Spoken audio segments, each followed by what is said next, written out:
Eso no le mandaron el suyo a él para él tenía como que ir a México. Y él no se quería arriesgar a ir a México porque no puede hacer eso salir del país. Porque él aquí también está. All right. All right. Welcome back. So the quiz should be available. Does everybody see it? I removed passwords, so you should be able to just get in and start. Okay.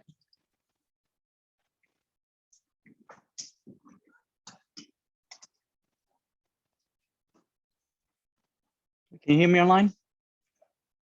Yes. Yes, thank Okay. you. Yeah, you can start anytime. Thanks.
Excuse me, Professor, has the quiz started? Yes, it has. Oh, you didn't hear me? No, I haven't. Okay, I'm just It's gonna start now. Yeah, it's available in the modules.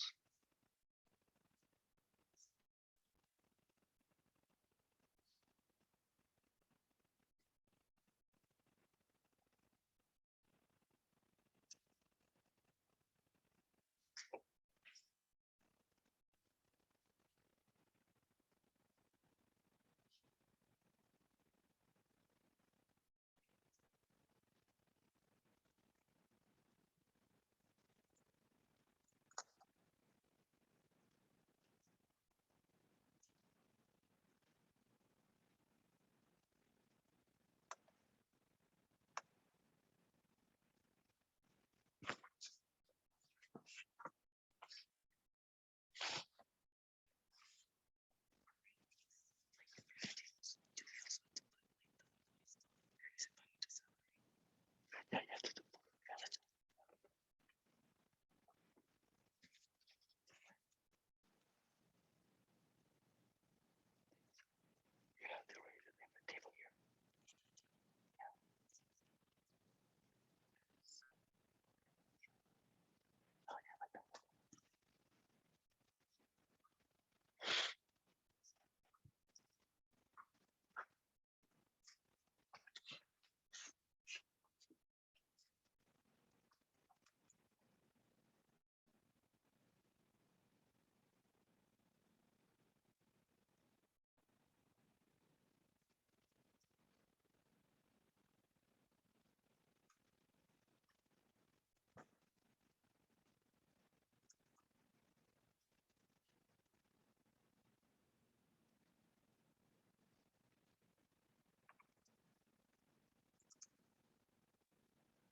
Yeah, case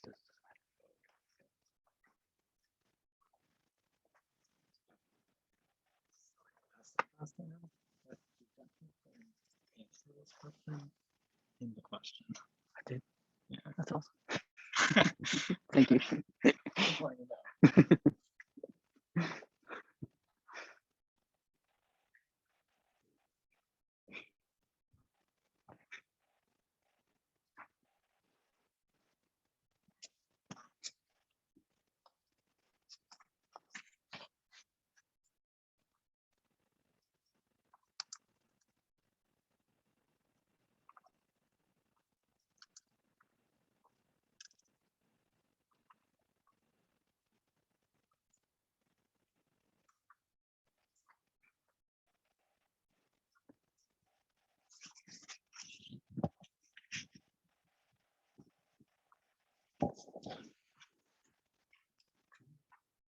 Uppercase or uppercase? That doesn't matter. Oh, that's not-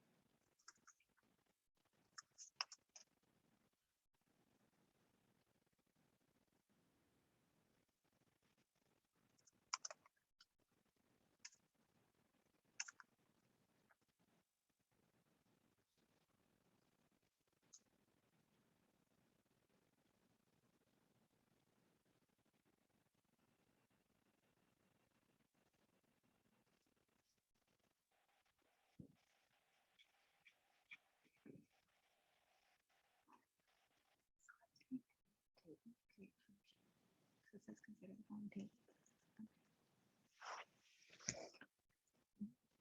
I give you the answer. Okay.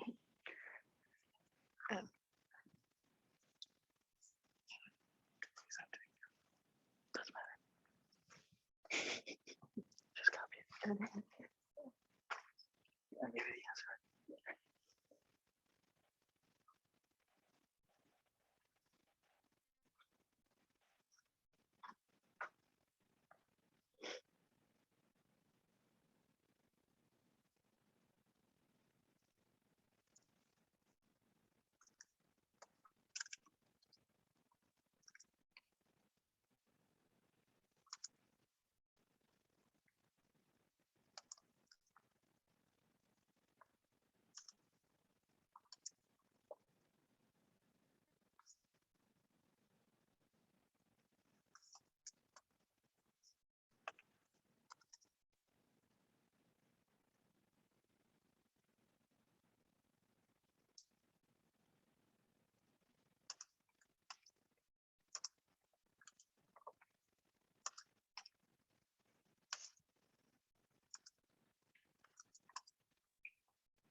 He's done.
Okay, how many folks are done?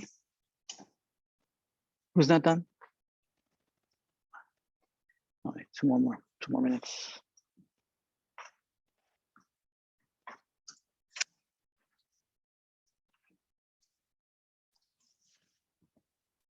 When you share the inputs, does every essentially refer to this field in the inputs table?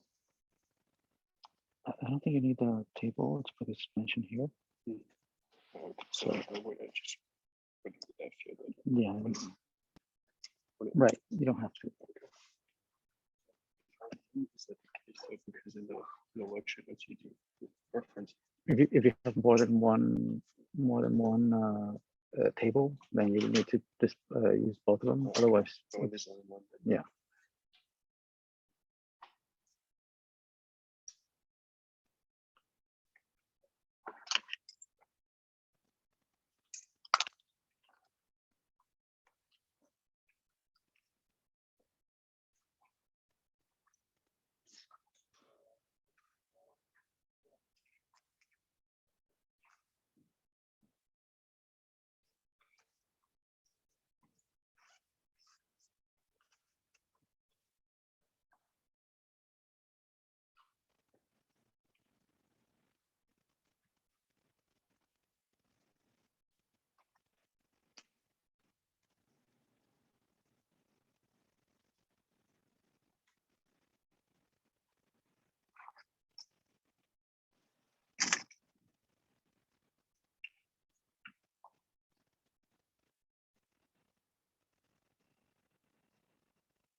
Hi, I was just gonna say, for the second problem, like when it ends by like group by department blank, average by department, we don't need to add any punctuation, right? Like so. Yeah, you don't have to. Okay. Thank you. Just so All you right. know, we can see your screen with the quiz results. Oh, no, these are not results, folks. Really? With the scores, I guess. Everyone's scores. Oh, was it? Oh, really? Sorry. Thank you. All right, let's see. Right. Let's get this.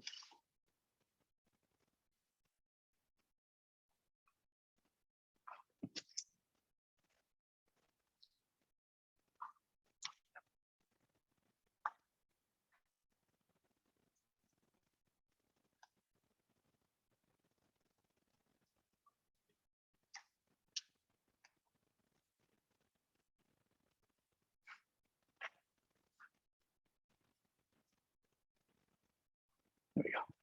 Okay.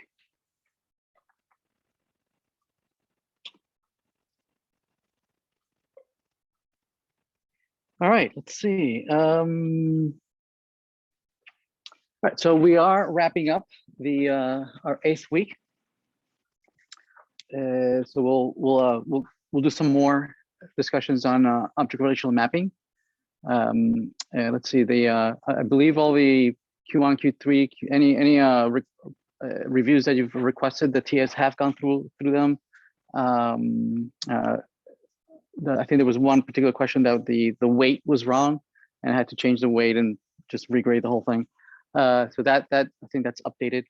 Again, if you have any other feedback, we'll create a thread, and you can reply to that so that we can take a look at it. All right. But I think we're up to date. Yeah, the TAs are mad grading all the assignments. I think they're behind just one assignment. We'll see. I think it should be done over the weekend.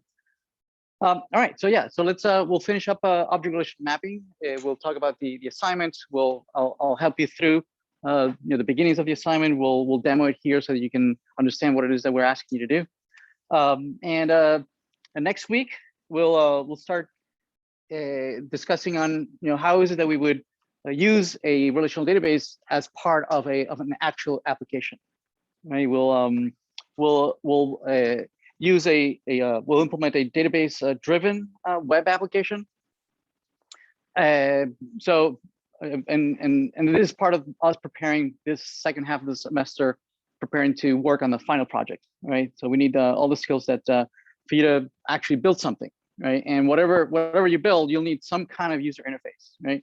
Now the user interface could be as simple as some command line, it asks you and you respond.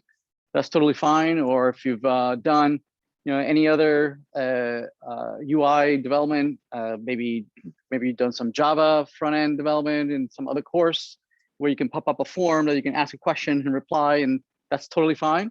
So whatever solution you are familiar with and you feel comfortable for creating some kind of user interface. This course is not about user interfaces, but it is about integrating whatever it is that you have as part of a larger application. How do you integrate a database as part of that application?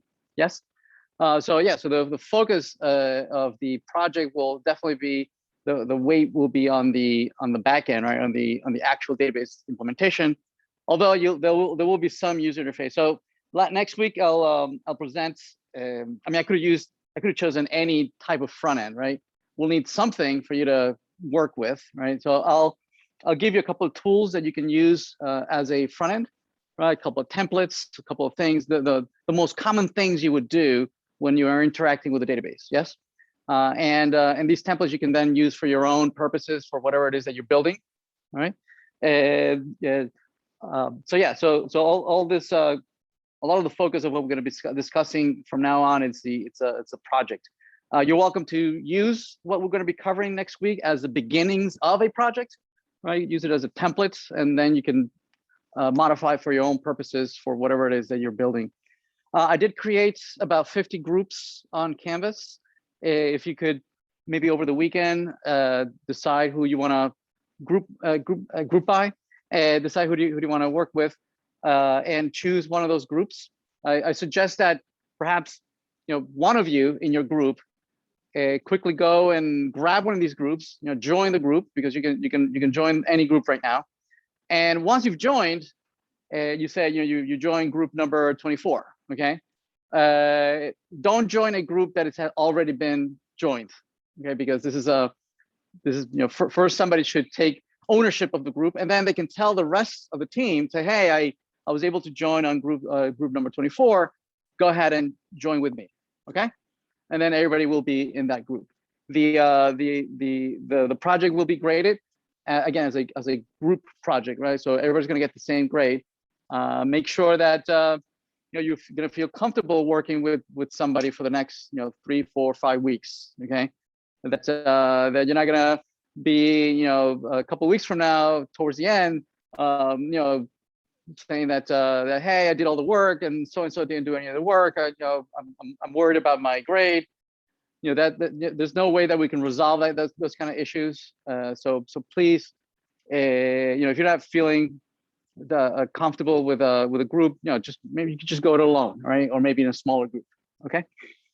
So if you could join groups over the weekend, or so that maybe next Tuesday we can meet and start looking at the requirements for the project and then focus on that. All right.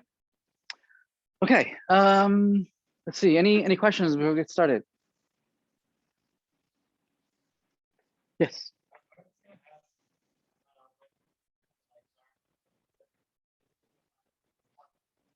I'm sorry.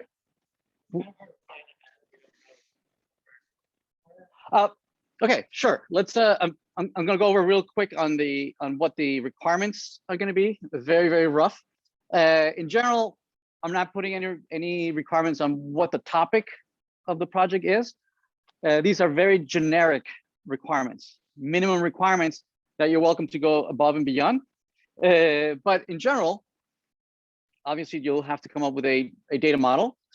Some UML class diagram data model that you'll design, which has to include the following, right? At least one user data model, right? So this is either a student, a faculty, a business owner, whatever, right? So you choose some domain, some topic, whether it's education, entertainment, movies, sports, cooking, Okay, whatever topic you choose, okay, you'll define some person that you would find in this subject, right? If it's cooking, maybe it's a chef, right, or somebody, or maybe it's a restaurant owner, whatever, right?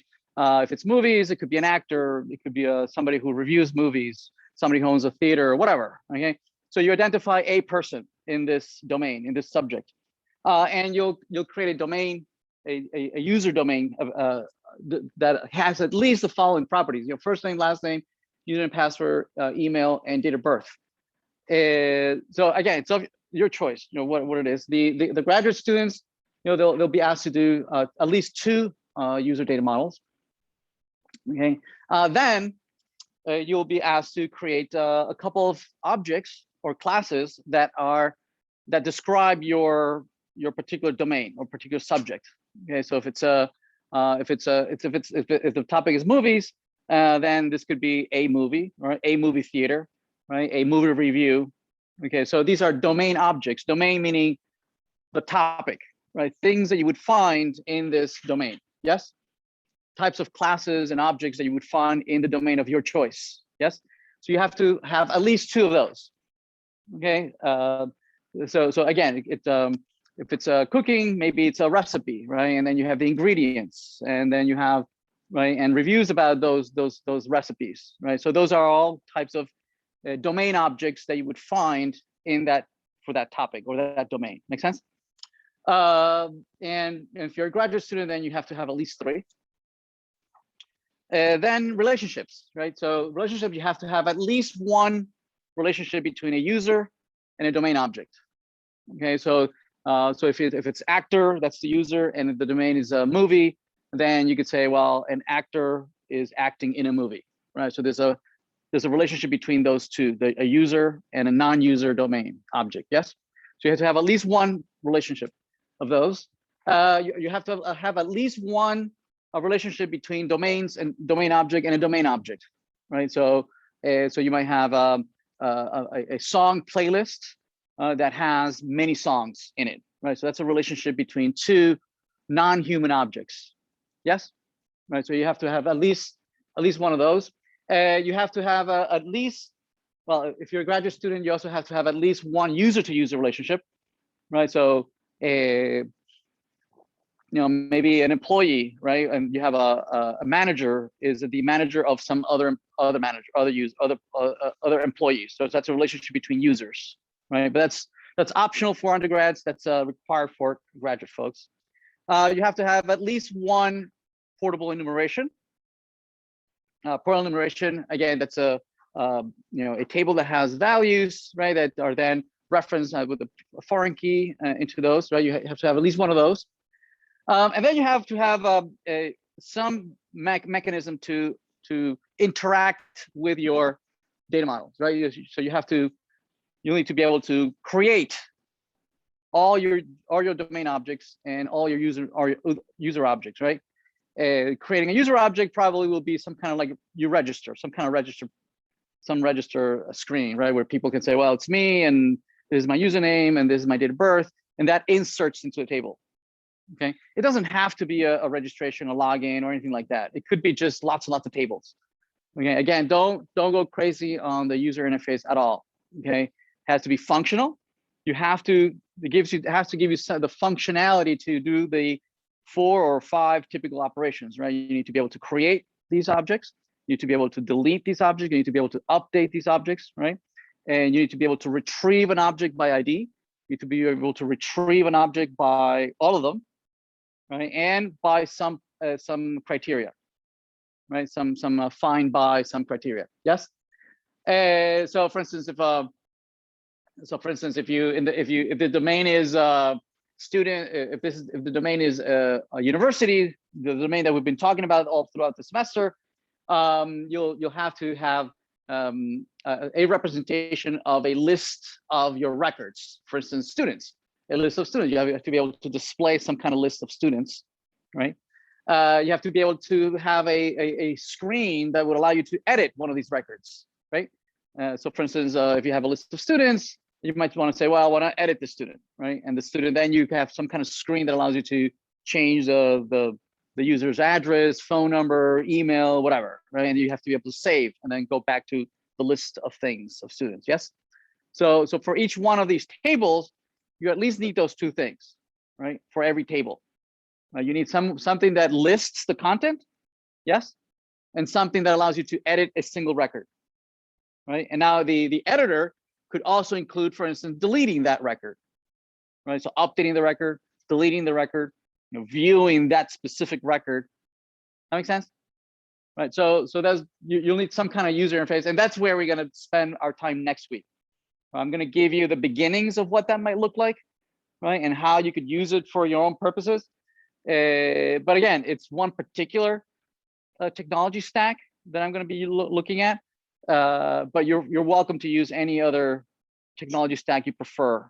Right? I know some of you have done some mobile programming. If you want to do a little phone app, that's fine. If you want to do it some Java front end, or if you've done some .NET, that's totally fine. Or if you want to do it a totally console application with a lot of your printfs everywhere, that's totally fine as well. Right, so there's no requirement on what the user interface should look like and what it should be functional. It should allow you to list content and allow you to edit a particular record and delete a record. Okay, make sense? So that's in broad strokes. That's the requirements. And I'm expecting a design document, right? A UML PDF, some UML diagram that describes this. You don't need to ask for permission, right? Is this topic okay? Is that topic okay? As long as you keep it PG-13, that's totally, you can do whatever you want. Okay, just keep it clean. And towards the end of there'll be a couple of presentations that you will be doing to the TAs, and the TAs will be giving you feedback on these presentations, and there'll be one last presentation to your TAs, right, where you'll get the final grade, and you demonstrate your project. And as long as you tick all these boxes, right? As long as you tick all these boxes, right? That's what the TA is going to do. He's going to take, okay, show me your user model, show me your domain objects, show me that you can edit one of these, show me you can delete, show me that you can list all of these, and just going to go through the rubric with you. Make sense? Right. And so next week we'll start playing around with some of that. Actually, today we'll start playing a little bit with it. Actually, yes.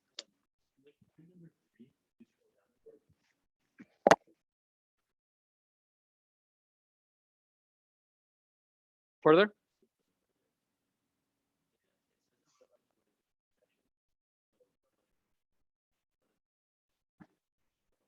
Okay. Yeah, so you can work with other folks in other sections. Yeah. With Duran. Yeah. Let's talk about that. Yeah. Yes. Oh, she did not want to do that. Okay, then no. Yeah, it really makes it really hard to go across and coordinate.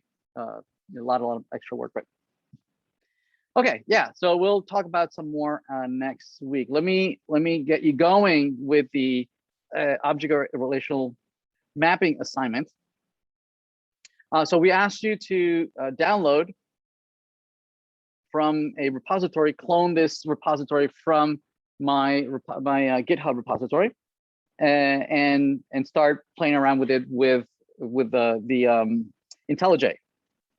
Okay, we ask you to download the IntelliJ, or Eclipse would do fine, or VS Code. That's fine. I'm going to be demonstrating with IntelliJ. Right. We do play around first with JDBC, right, on how to interact with a database using JDBC, and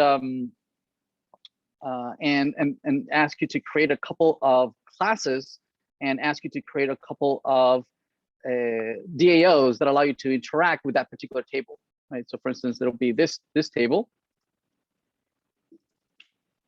Let's see, do I have that table? Yes, here's a table that I've created already, and it has exactly the same columns. I copied this straight from the assignment. Okay, I copied this straight from the assignment, and it created this table. And then we ask you to create using JDBC DAO that we demonstrated last week, I believe, or the week before, right? How to connect to a database and how to be able to retrieve all the users, how to delete a user, how to update a user, right? We demonstrated that already. Okay, I wanted to demonstrate, the new technique that we are introducing this week is that it's so much easier if you use the technology of object relational mapping, right? So if you're using JDBC where you're straight connecting to a database, you have to deal with the drivers, right? You have to deal with opening a connection and closing connections, and this walks you through that, and you're gonna work through that, okay, and create all the statements for creating users, for finding all users, for finding a user by ID, deleting users and whatnot, and we give you that already here, at least a first template of it. Right, we give you the user JDBC DAO. We get you going there. You'll need to tweak this a little bit because it's your database, right? So for instance, the driver, that's fine. That's the driver that you're going to be using, and we demonstrated this last week. It's the server is running in the local machine. This is the name of your schema. So this should be your DB_design or whatever your schema is called. Okay, right? I believe I assume that the name of your schema is DB_design, but feel free to replace this to whatever the actual database is. Also, this would be your username and your password, right? So whatever that is, okay, it might be cs3200. It could be whatever password is that you would log into your database. Okay.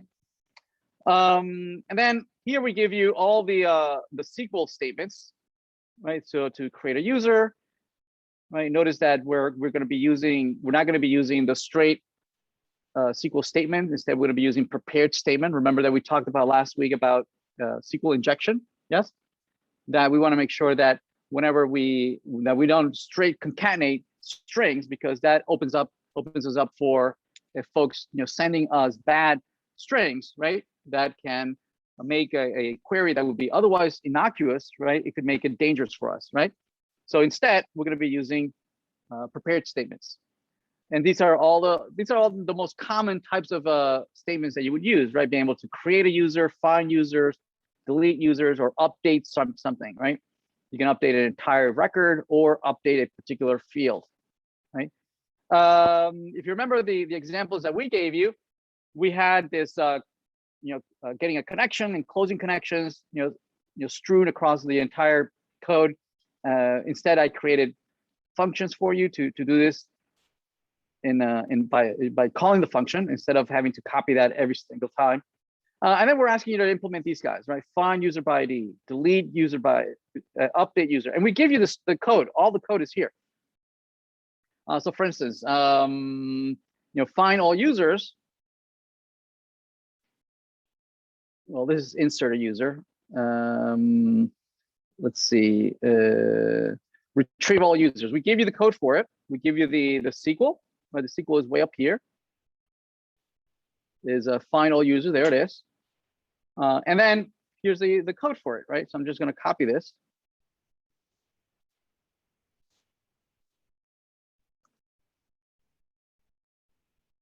Find all users, where is it? Find all users.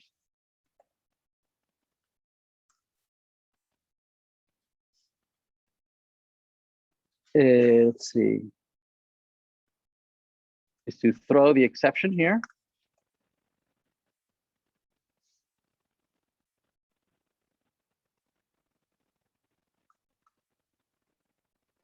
So I've copied the code from what we're giving you, and then in the main, you can then use the function. You can use the function as part of the DAO.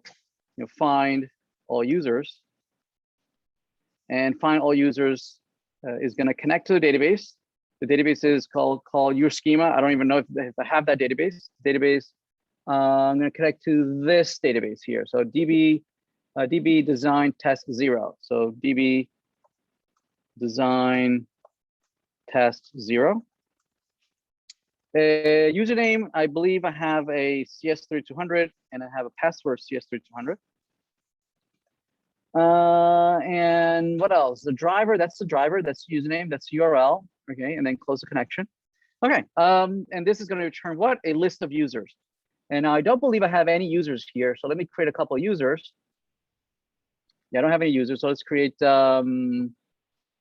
Alice. Alice, so this is Alice in Wonderland. Profile picture, that's it. And maybe Bob Hope. Okay, let's apply. Okay, so I've added 2 users. And so this is going to presumably is going to return the list of users. It gets the connection from the database. It prepares the statement. Notice that we're not using create statement, right? We're using prepare statement, and we're giving it the string. And that string is that select star, right, from all users. Yes, right? It's going to prepare the statement, and then it's going to execute the query. It's going to give us the result set.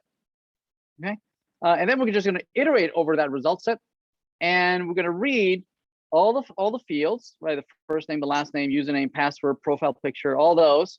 Let me make sure that these fields have the right names. Let's see, first name, last name, username, password, profile picture. Okay, it looks like all the field names are correct. Right, it's going to add each user to the array, to the lists, right? And then it's going to close the connection and then return the user. Okay. Right, so the way we would use it is that we instantiate this class, we get the list of users, right, and like this, right, users, and then we can display them. We can say, you know, system dot out dot println users, and we're going to run this.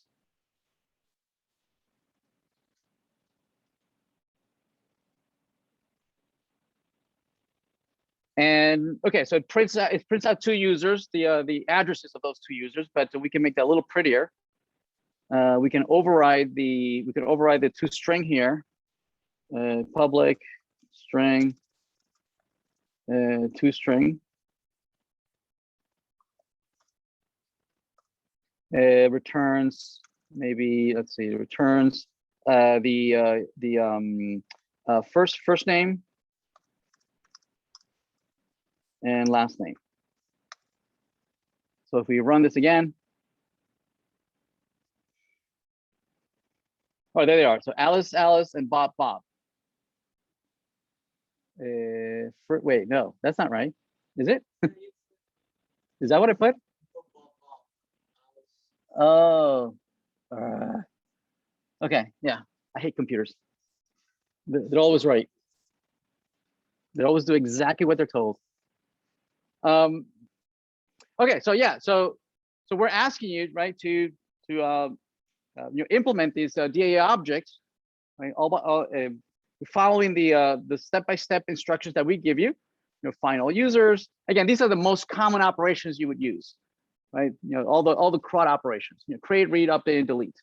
Right? And then there's many flavors of the create, right? Many flavors of the read, right?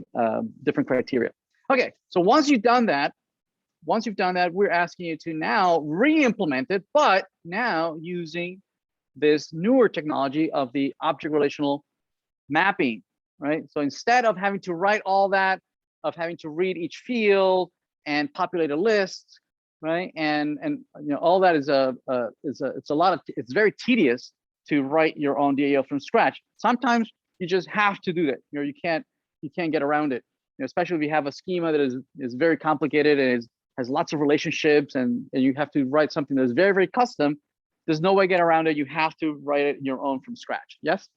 But for the most part, most schema are fairly simple. They're very straightforward, right? And you can get away with just using a plain old object relational mapping tool.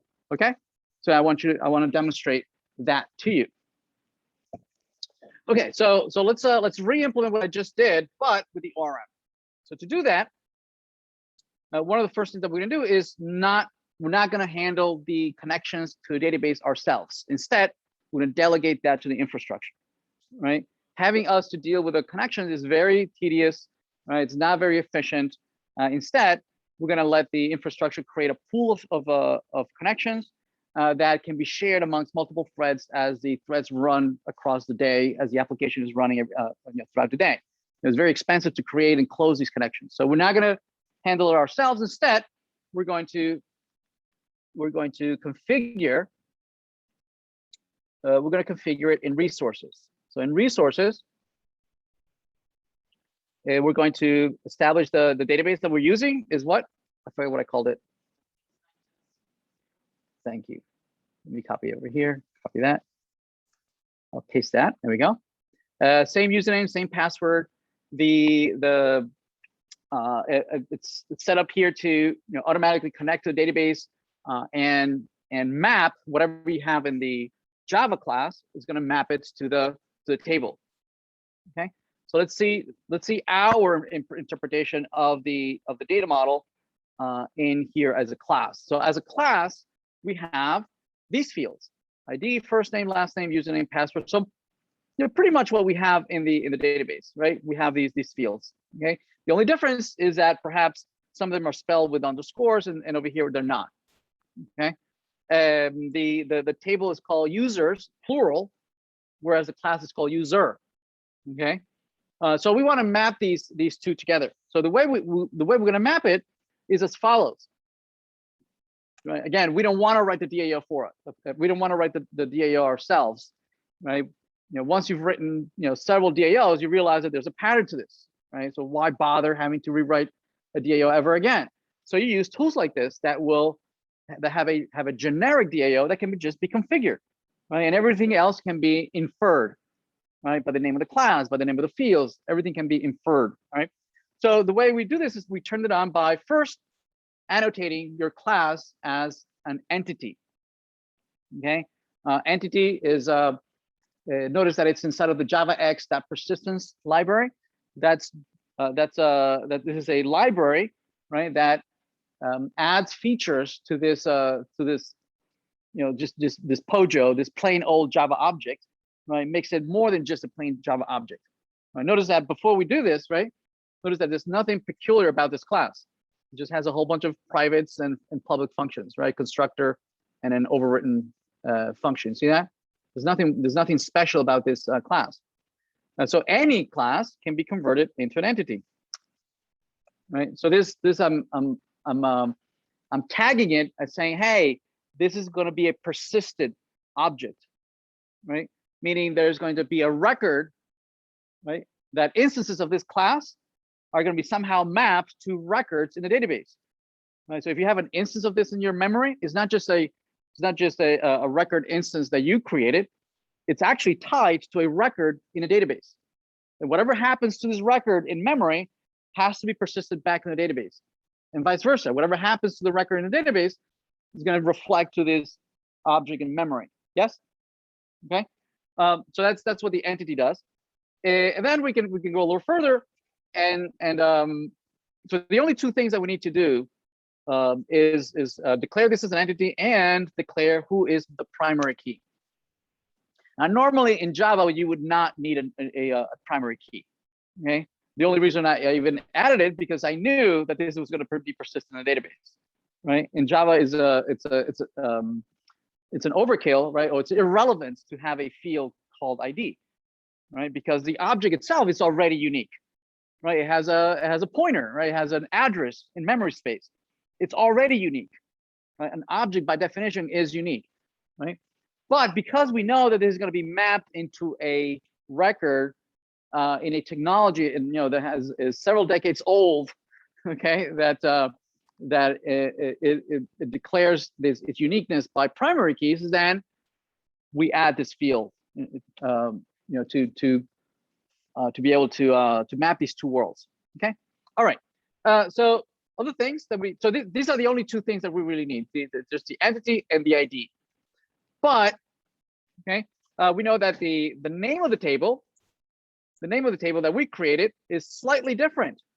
It's not called user, right? Because the library is going to assume that this class is mapped to a table literally called user, right? Singular. Okay. And the reason it does that it cannot, even if we would say, well, I want my tables to be plural, right? It it'd be pretty hard to infer what is the plural of a word, right? And did I just add the s? Some words and don't have the s, or so it's not consistent, right? On how is it you pluralizes and even across languages and whatnot. Yes.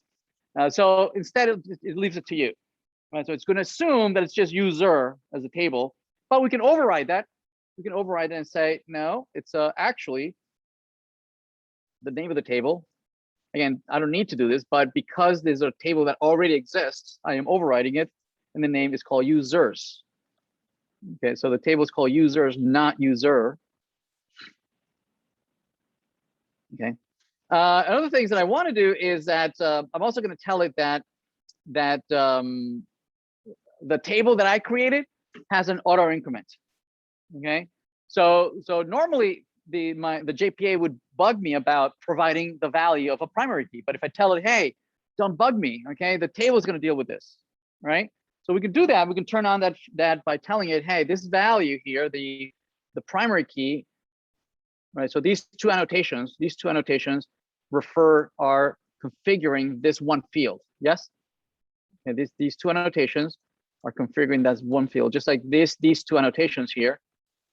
These two are annotating the class, right? They're configuring how the class behaves, and these two are configuring how this field integer behaves. Yes, and the generated value, we can say, okay, it's generated. How are you generating this value? He wants to know, because different databases do it differently, right? If this were Oracle, Oracle uses a sequence. Yes, right? It creates a huge list of unique identifiers, and it puts them in the sequence, and then it just goes, next value, next value, next value, retrieving from that pool of unique sequences. That's how you do it in Oracle. But in MySQL and in SQL Server, that's not the way, right? We declare things as either auto increments or identity. Yes. So we need to tell it, what strategy are you using to come up with this unique identifier? Okay. And so the way we do it is by configuring the strategy, and the strategy has several strategies. There's the auto, identity, sequence, table, right? So the one that is for auto increments, you would expect that it's auto, but it's not. It's actually in identity. Identity is the one that does the auto increment for SQL, for MySQL. Okay. All right. I think we're pretty much done, right?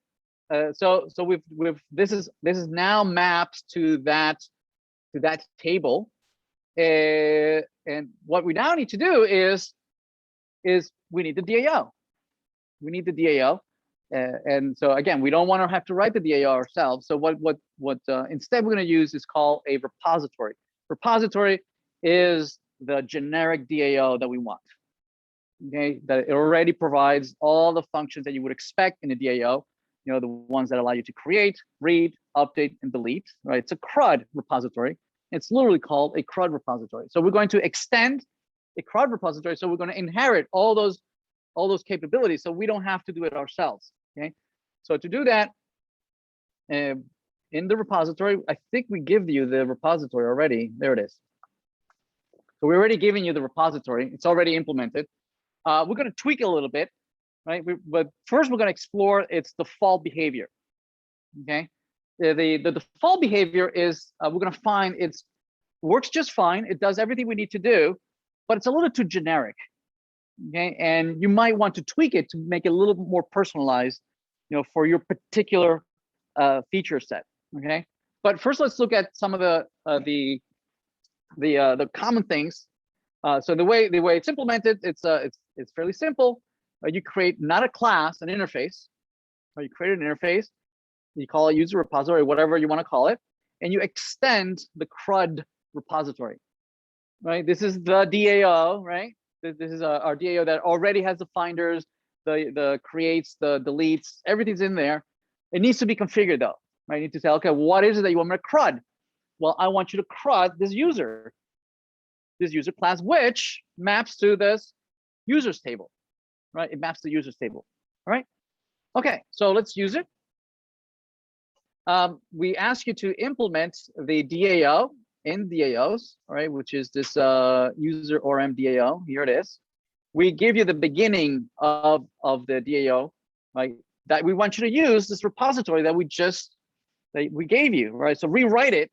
So instead of creating the JDBC DAO from scratch, right? Find user by ID, delete user, update user, right? Which you're gonna build using the code that we give you. Instead, here you're gonna rewrite it, but instead of using it from scratch, right? You're gonna use this repository. So for instance, find all users. Right now, it's just says return null. So we're gonna replace that. We're gonna use. So how did we use implement find all in our earlier DAO? Well, we had to do what? We had to get a connection and create a statement and execute the statement, and then iterate over the result set, right? And populate all the objects, right? We had to do a lot of work, right? It's too much. Here, it's as simple as saying user repository dot find all.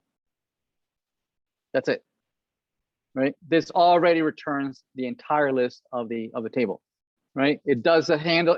It handles getting a connection. It handles instantiating an array. It handles iterating over those rows coming back, right? Instantiating each object, right, and putting it in a list. Okay. Oh, it's using REST repository. Yeah, I guess.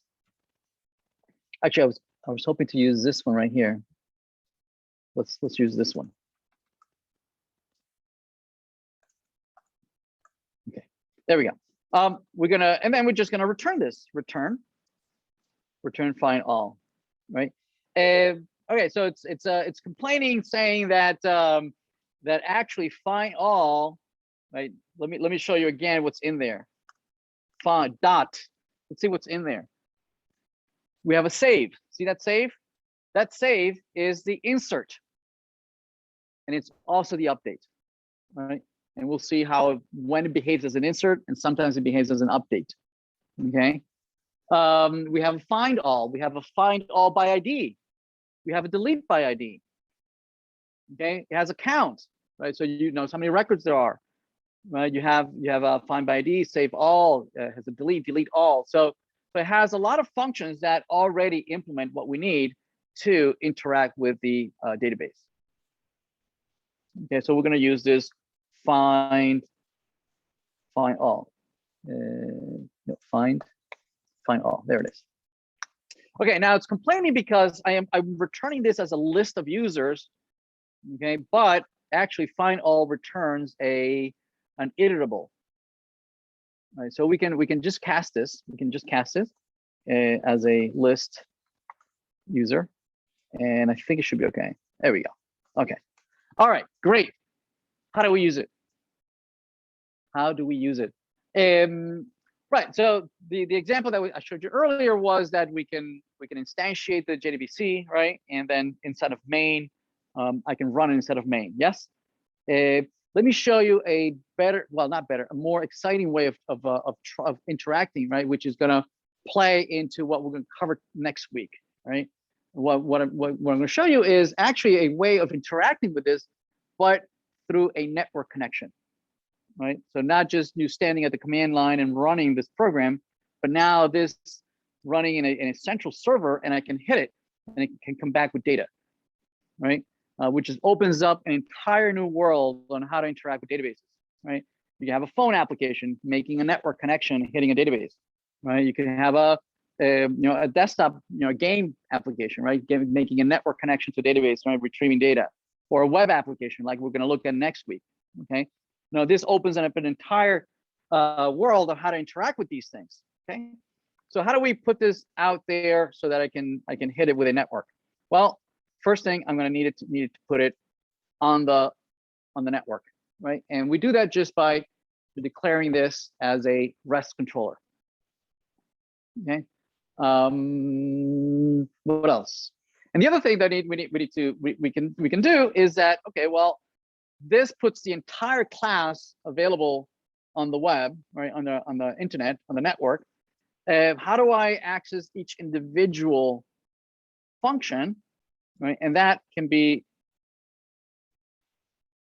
we can use this annotation, get mapping, right? Usually when you or do a network connection, usually you either send data to a network, usually that's referred to as a post or put. And when you retrieve data through a network, usually that's a get, right? And so here we're using a get. It's expecting a get through a network, okay? Plus, it also wants to know, how do I differentiate this get? If you're retrieving, if you're hitting one function versus another function, you can give it a name or a URL, a unique identifier. And I believe I walked you through that.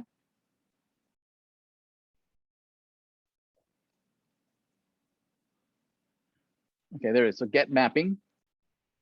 And the naming convention that I am suggesting, you don't have to follow it, but let's say ORM users for the find all, retrieve all users, find. Okay. And let's see if this blows up.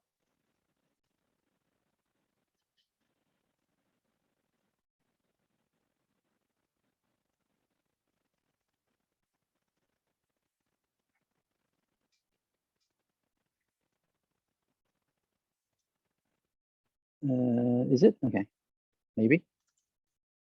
Okay, so this should be running on the network and like we can hit it. I think it's my local host. I think it's listening at port 8080 and the URL is this. There we go. So this is the data that's coming straight from the database, right?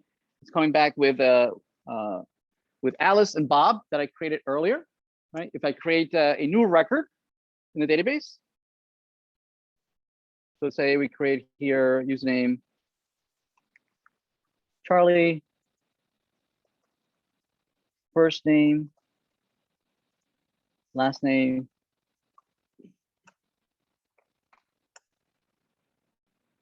apply inserts. Right. So if I refresh, right, the data is available to me through the network. Yes. Right. So this is much more interesting than just displaying on the screen. Right now, this we're running on a public server. Anybody who knows the IP address, right, of this server could access this from anywhere in the world, right? And this is what from the last decade or so, many companies have been able to open up their in-house data warehouses and made them available to everybody else, right? That's what Amazon and Google and all these folks have been taking huge amounts of data, right, and be able to increase the value of their data. Not only now is that data valuable to them internally for their own process and enterprise, but now they're able to source this out to other folks who might find it interesting, create all sorts of partnerships and create all sorts of integrations that were not available before, right? Before you have to get on the phone and talk to someone. Now you can make all that data available and you can create APIs and software that can automate all these interactions between these disparate systems, right? Regardless on whether I'm running Java on one side, I'm running .NET on the other, and I'm running Python on the other, it doesn't matter, right? If we can agree on a format, right? We can agree on the how we are representing the data, right? We can talk to each other. Okay. So let's go a little further. So the assignment asks you to do all sorts of interesting things. So for instance, let's take a look at creating a user, right? So we have a get mapping into the create. Here's our create. So we're going to map it to this URL. Right. Again, it's ORM users. I'm following a pattern here, right? Something that tells me that this is I'm using an ORM. I'm interacting with the table users, and I am creating, right? And then here, these curly brackets means that these are placeholders. I can pass data, right? That I can then read, right, from within my create user. I can read this data, so I can pass in here the first name, the last name, the username, and the password, right, as part of the data that is coming in. and I'm going to be able to read that from here, and then I'm going to be able to create my user. So how do I do that? Right. So again, I'm going to use a user repository. User repository has a function called save, and save basically is an insert. Right. So find all is a select star from table. Right. A save is an insert into the table, right, with all the fields filled in. Okay. So I need to create an object first. I need to create an object. So user, new user, and I forget, do I have, here's user, and then I can set each I guess I can set, I already have there we go. I have this version of username, password, first name, last name, right? So let's see, this is, let me create just a bogus one, right? Let's first look at this simple one and not do this just yet. Just create. Let's create somebody with so first name or username. So this is ABC Charlie Dan. So Dan for username, password also Dan 123 maybe. Very secure. Then you have what? You have first name. So this is Dan. And last name, we'll say Daniel Craig, maybe. The best bond, right? And the profile picture, no profile picture. So I've created a new user, and then I'm just going to save that user. Yes. Okay, in there. So I'm going to refresh. Oh, not only am I saving it, I'm also going to return whatever that save does, right? Whatever that save creates, it's going to return the actual record that was inserted. So the save function does the insert, and then it returns whatever actually was inserted. For instance, one of the things that I don't have here is the primary key. You notice I don't have the primary key because it hasn't been inserted yet. But the object comes back from the insert will have the actual primary key that was created. Okay, so let's do that. Let's restart this.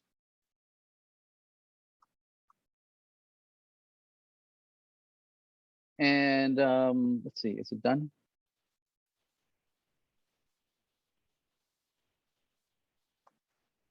Okay, restart it. So let's do a create here.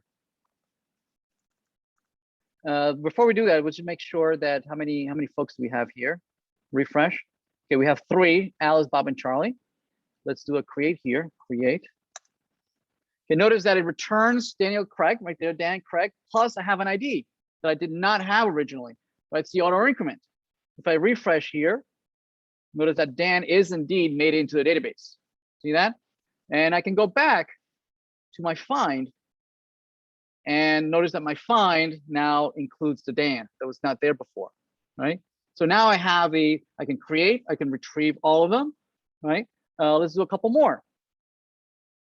Actually, let me demonstrate the fact here that I don't want this to be hard coded. I don't want always to be inserted just Dan, Dan, Dan, Dan. I like for you to be able to provide to me as part of the create. You know, you provide valid, actual data here, right? Not just Dan. So the A, B, C, D, E. So Edward. So Ed 1, 2, 3. Maybe Edward. Caesar hands. So I want to pass this information, right? And insert a record that has this data. So how do I read from the URL all this data? So well, the way you do that is that you can declare here placeholders, for the username, and you can name these whatever you want, as long as you're consistent, right? So this is password. This is first name. I'm going to read the last name, and then here in the argument, right, the infrastructure is going to read that from the path, right, and it's going to pass it to the function as parameters. How? As follows. You can say I'm going to create all these are strings, right? So here's a username, string password, string first name, string last name, right? And where do I get these values? They're going to be read off of the placeholders, which have those names. Yes. I'm sorry. I'm passing it just garbage. Yeah, I'm not going to use it, but yes, it could be part of an additional field, certainly. Yep. So I'm going to read those from the path. I want to read all this information from the path. And the way we do that is to say, okay, well, I can do a path variable whose name is username, read that, and then parse it as a string and give it to me here. Right? Do the same thing for each one of these.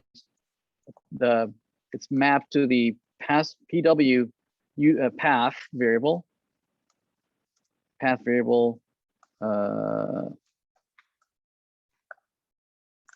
And then finally, last name.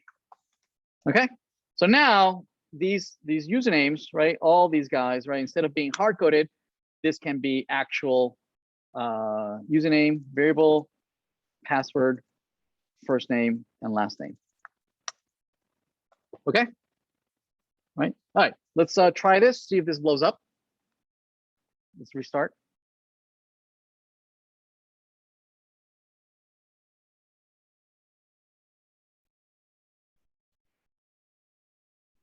Okay, so it ran. So there's a question on the chat saying, do you need to add configuration to run user JDBC DAO?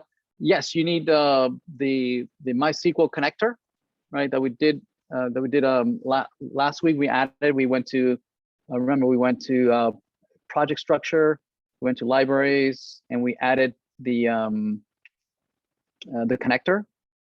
We went here and from Maven, and we typed here the MySQL connector, something or other. We did that way back when. You need that as well.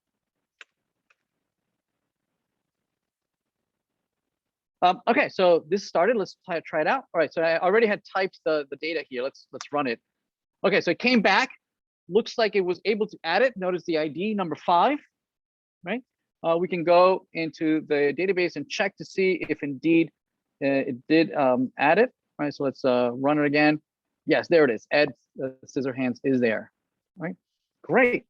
So if I go back, right, and refresh, notice that indeed number 5 Edward is indeed in there. See that? Okay. All right. So let's do a couple more. So we can create. We can retrieve all of them.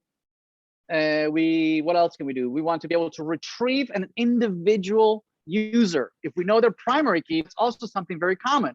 If I know their primary key of a record, I want to retrieve that one record. Maybe because I want to display that in an editor, so I can now edit the record. Yes.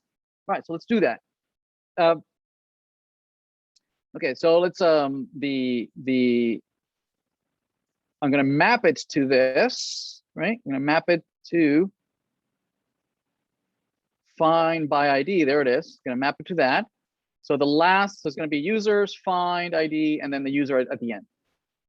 Okay. And how do we do that? Well, there's already code for that. Right. I'm going to use my repository, user repository dot. There's a find by ID. There it is. See that? We already have that. And I'll pass the ID here as an argument. But where do I get the ID? And then I'm going to return that. I'm going to return that. Okay, so it's complaining. It's complaining that whatever this returns, let's see, what does it return? It returns some weird optional thing. It doesn't return an actual user object, right? And this object, this optional, we could try and cast it like we did over here, right? We casted the iterator, we cast it to a list. That was an okay cast. This one cannot be casted actually. What the optional thing is that the record might not be there, and you might be passing me an ID of a primary key that doesn't exist, right? So it might come back as null. Yes. So the record might actually come back as says empty. There's no result. There's no record without primary key. Right? So the way the infrastructure deals with it is that it wraps it into this optional thing, right? Of which you can test. You can test, is there a record? If it is, then read it. If it's not, then you can return null or whatever you want, right? So to get around it, it's really easy. You can just say .get, and it just unwraps it, and it gets the underlying object underneath. Okay. All right, so let's try that out. Oh, one more thing, right? We need to. What did I think? I users. We also need to read this integer, right? We need to read this integer from this placeholder. Oh, what did I do? What the? There we go. This is just ID. Let's see. ORM users. Oh, find. This is find ID. There we go. All right, like that. Okay, so we're gonna read this ID from the path. So we're gonna do that. We're gonna say path variable ID. That's gonna be parsed into an integer. So it better be an integer, right? If I provide text, this is gonna come back with a throw an exception saying I was not able to convert that string into an integer. So I better provide an integer. Okay. All right, so let's do that. Let's rerun this. Oops.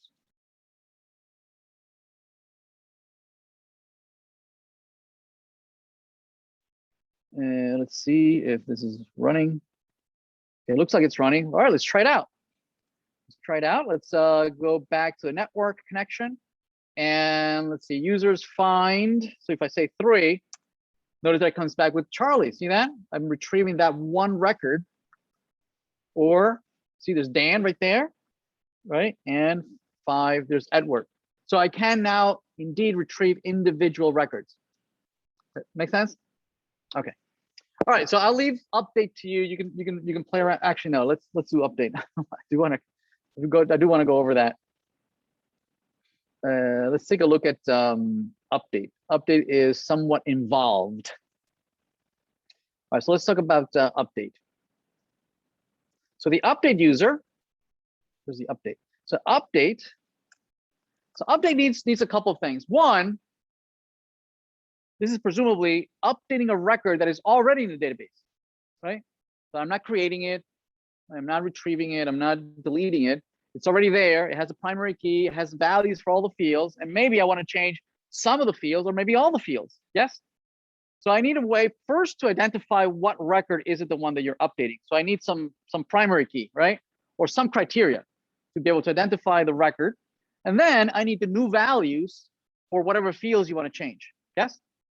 Okay, so in here, as a parameter to this function, you need to be able to tell me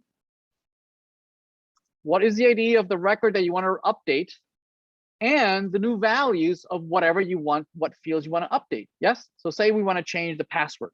All right. So there'll be a string with a password or a new password.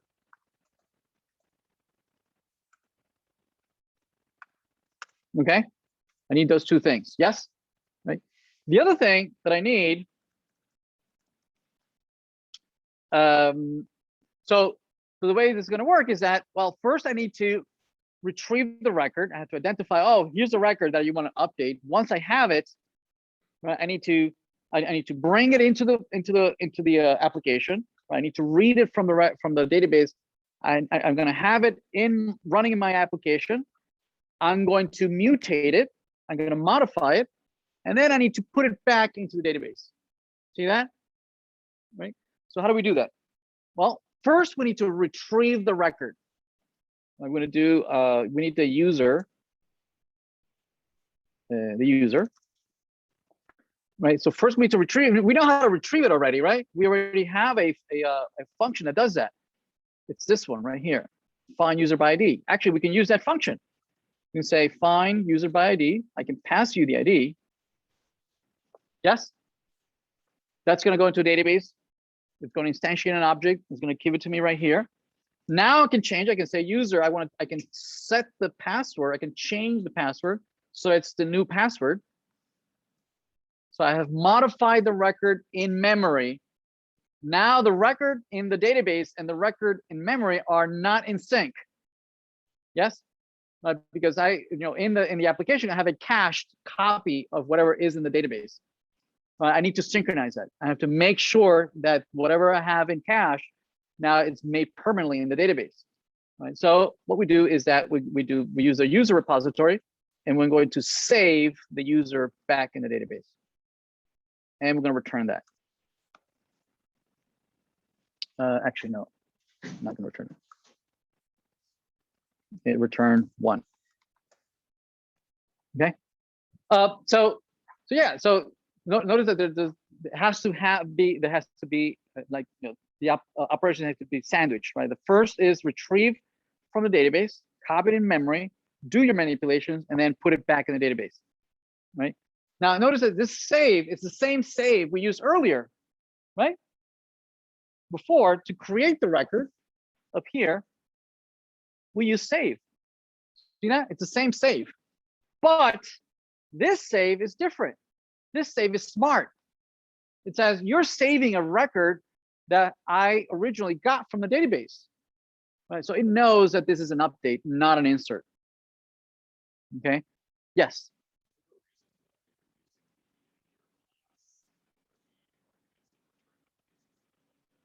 Oh, either one would work. So the lower int would work just as well. I prefer to work with the wrapped versions. Yeah. Because it could be null, whereas an integer cannot be null. Okay, so let's try it out. Let's see if this works. We're going to do a get mapping. I think I give you a get mapping for this, do I? I don't give you a get mapping. Oh, there it is. There we go. So it's going to be mapped to ORM user update the ID of the user and then the password. We need to parse that from the path. This will be path variable user ID. And this would be path variable password. Okay, let's run this, see if this blows up.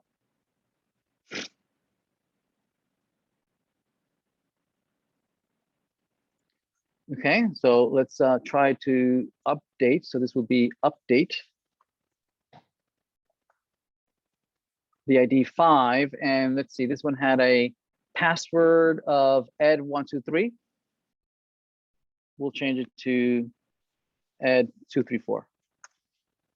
Okay, return a 1. Hopefully that worked. Let's see. Let's refresh. Let's rerun the find, and indeed it changed to 234. Okay. Everybody okay? Everybody, that makes sense. All right. So also notice that what's happening behind the scenes, right? Notice that the system is displaying all the commands that are being used, the actual SQL that is being sent across the wire, you know, to the SQL, to my SQL, so that it can execute. See that? My query first created this select statement, right? My update created this update. See that?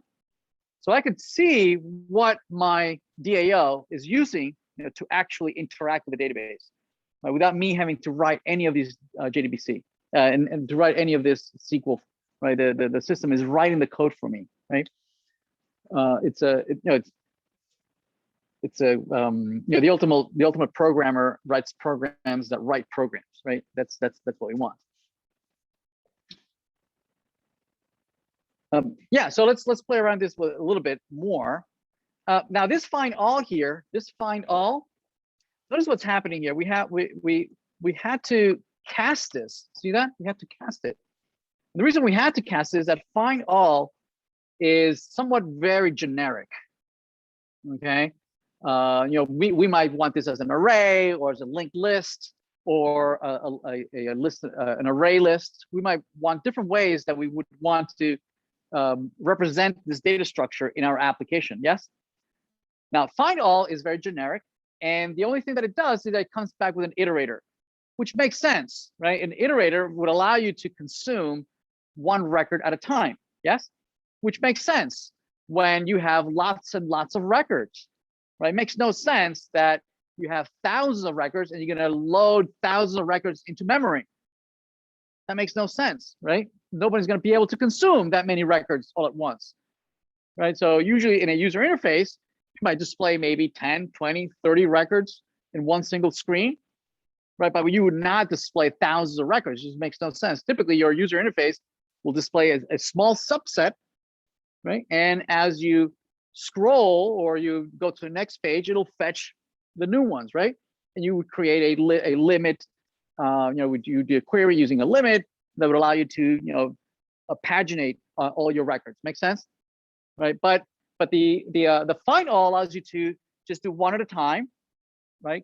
Paginate one at a time. So you can override this implementation.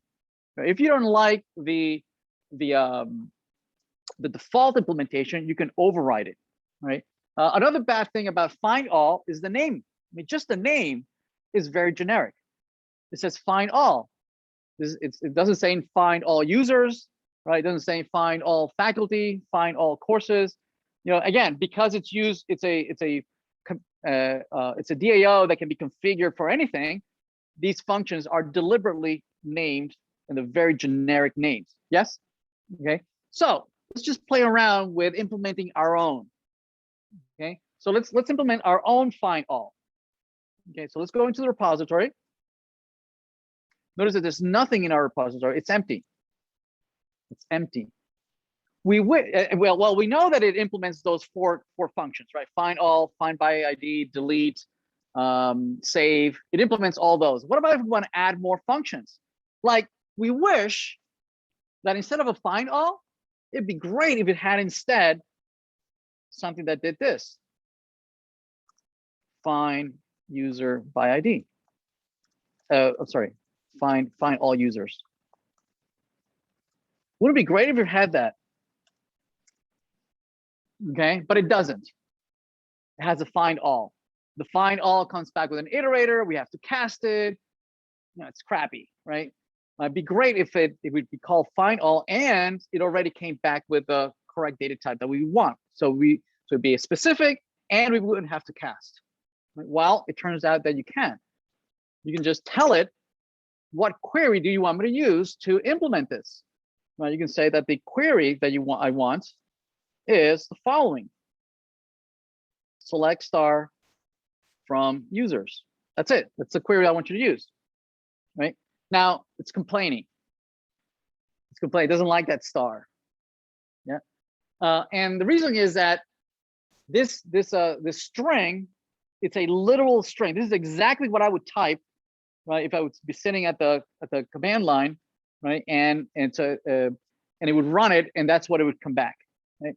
Now JPA, like all things Java, they want to have a more higher level way of interacting with things that are not specific to any particular language, right? So they created their own meta language. Okay, we'll see that in a second. But this is the literal string that I would type if I would be running this at the console. So this is, they refer to this as native. Name, is it name? No, value, is it? Value. The value, and we're going to say that this is native. Is it a native query? Yes, it's a native query. Native query, meaning this is literally what I would type. Okay, and I do not want JPA to try to interpret this in any other way. I want it to take this little string and actually use this to run it against the database. Okay. All right. So it's going to come back. It's going to parse it, the result set, and it's going to create this for me. All right. Let's try it out. Let's go back here, and our find all users. I guess this should be called find all users, right? So instead of using this find all, a very generic find all, instead we're going to do a return user repository dot find all users. There we go. Notice no need to cast, right? The name makes more sense, right? It's more specific to our particular. Did I again say find all user?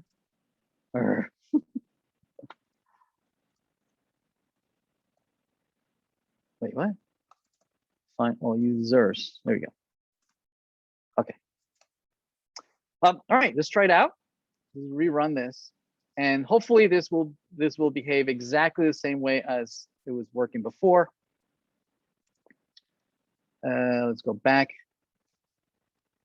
Let's refresh. Okay, works. Yeah, I didn't break it, right? It just retrieves the same content, right? The only benefit now is that it just looks a little more useful like this, right? Same thing with find ID. Notice that we have this weird .get here, and that's because it's wrapping it inside some other meta object, and also the name of the function is not specific to our domain, right? It's a very generic name, right? So we can rewrite our own. We can say, well, I wish there were a function that actually just return user, right? Find user by ID.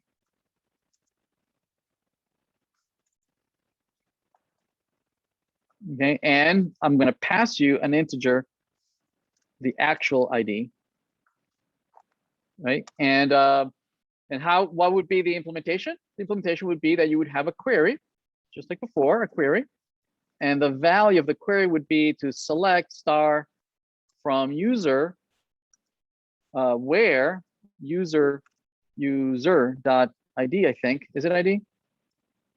ID, yeah, it's equal to placeholder. Right, so I need to be able to parameterize this. Yes, I need to be able to pass you, and you concatenate it, right? And then you send the query to SQL, right? And this is native, meaning I don't want you to interpret this. Native query true.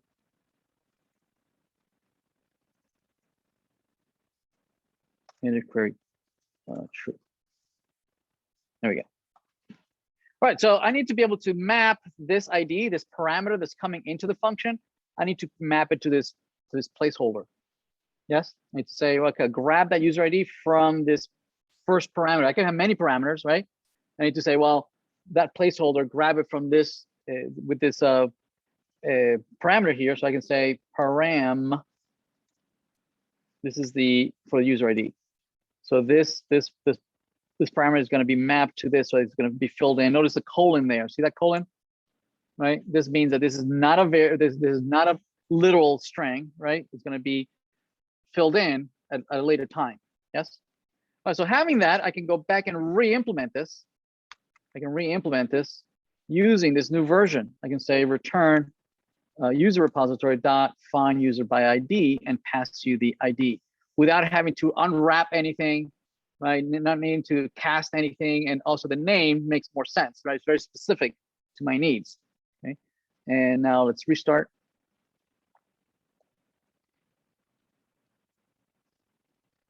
And so I should be able to just retrieve number 3, Charlie, and it didn't work. What?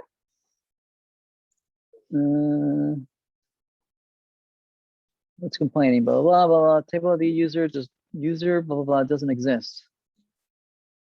Number 3 doesn't exist.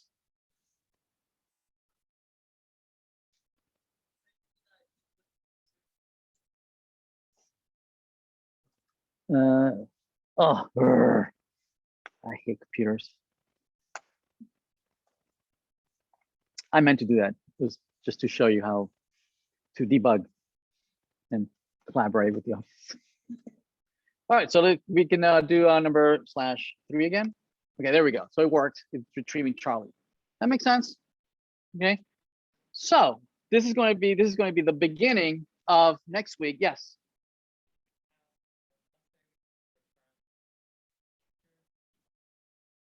Yep.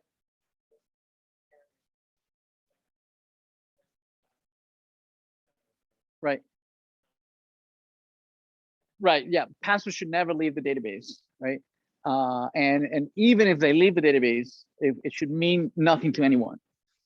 Not even the database administrator, who can actually literally see the database, the password, and if you do the query, I can actually see the text. It should not mean anything to them either. So yeah, it should be encrypted, right? And next, it should never leave the server. Yeah.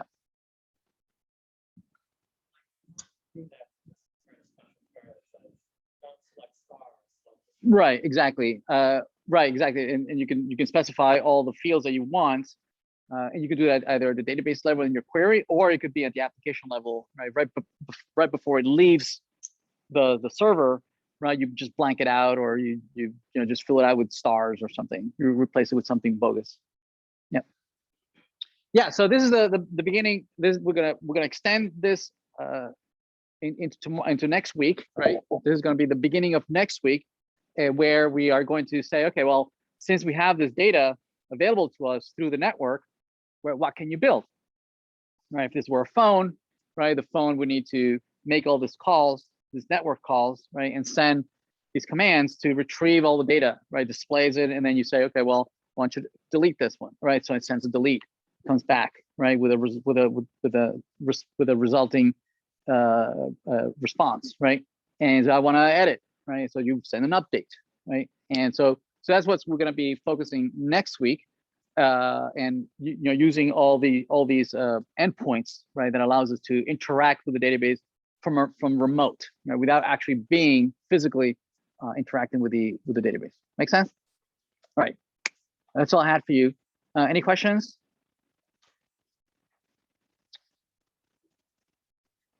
All right, excellent. Thank you.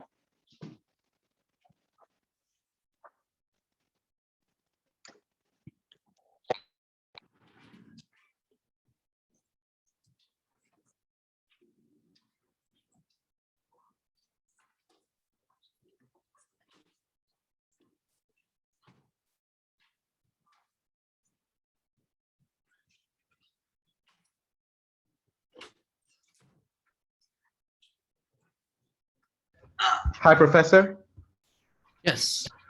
Is it okay if you upload the recorded lectures from this week to YouTube? Yeah, I'll do that when I get home today. Yeah.